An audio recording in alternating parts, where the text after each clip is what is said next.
حضرت برا بن عازب رضی اللہ تعالیٰ عنہ سے روایت ہے کہ رسول کریم علیہ صلاۃ و تسلیم نے فرمایا کہ مردے کے پاس دو فرشتے آتے ہیں تو اس کو بٹھا کر پوچھتے ہیں کہ تیرا رب کون ہے؟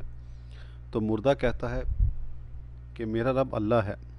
تو فرشتے کہتے ہیں تیرا دین کیا ہے؟ وہ کہتا ہے میرا دین اسلام ہے۔ پھر فرشتے پوچھتے ہیں کون ہیں یہ جو تم میں مبعوث فرمائے گئے تھے؟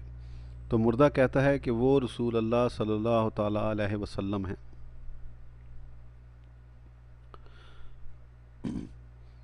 پھر فرشتے دریافت کرتے ہیں کہ تمہیں کس نے بتایا کہ وہ رسول اللہ صلی اللہ تعالیٰ علیہ وآلہ وسلم ہیں؟ تو مردہ کہتا ہے میں نے خدا تعالیٰ کی کتاب کو پڑھا تو ان پر ایمان لایا